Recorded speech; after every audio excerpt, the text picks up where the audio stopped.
pute. Ah, tais-toi!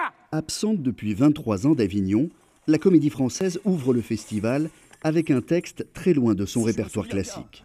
Ça n'est pas votre Göring qui a promis à tous les ennemis du Troisième Reich assez de cordes pour qu'ils se pendent eux-mêmes? Les damnés est l'adaptation du film de Visconti. L'histoire se déroule en 1933, après l'incendie du Reichstag à Berlin.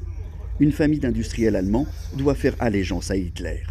Évidemment, il y a le contexte historique de la montée du nazisme. Il y a cette façon de regarder la chose plus largement comme un vrai phénomène qui peut arriver à toute époque dans l'humanité.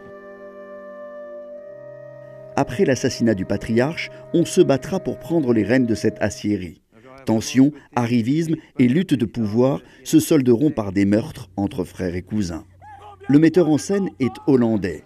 Ivo van Hove a utilisé toute la longueur du plateau du Palais des Papes comme un écran de cinéma. Il y a aussi la vidéo, tournée en direct avec 2 caméras. Ça nous permet, nous, de jouer parfois d'une manière très intime, presque en creux. Bien sûr, le choix de ce texte fait écho à la montée d'autres extrémismes plus actuels. Ça m'a fait penser à des jeunes hommes aujourd'hui qui tuent dans des cafés, dans des restaurants, à Istanbul, à Paris, à Bruxelles. Il y a une sorte de peur du chaos. On le sent encore bien avec le Brexit. On a l'impression qu'il y a des tentations nationalistes un peu partout.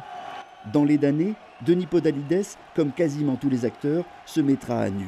Une manière radicale de démarrer la 70e édition du Festival d'Avignon.